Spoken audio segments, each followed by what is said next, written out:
Ayun. Hi. Ako nga pala si Erdy and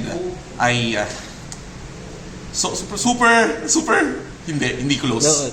Okay, good. So I'm rank second place sa ating offshoot.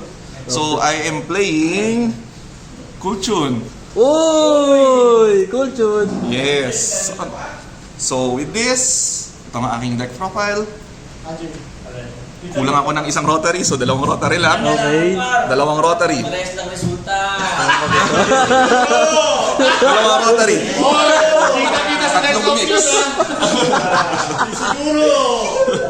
Tatlong mix. Tatlong Q. Okay. Tatlong Rico.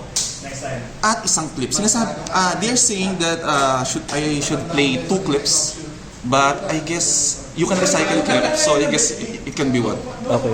Then, spells 1, JJ Kulchun, then wala eh. Kulang ko ng isa pang synchro. So that is the Kulchun engine.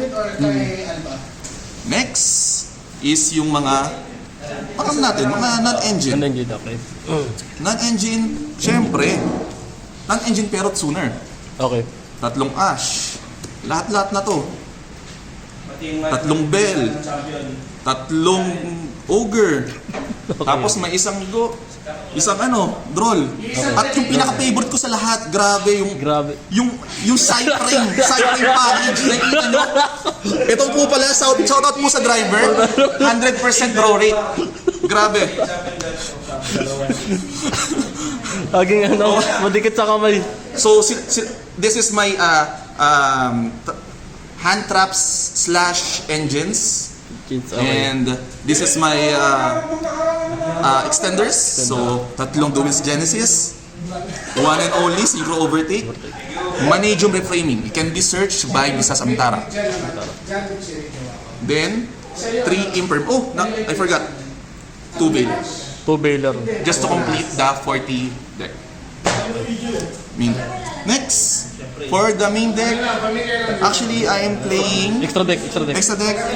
I am playing B2B, 1 B2B, 1 Crackle, 1 Loudness.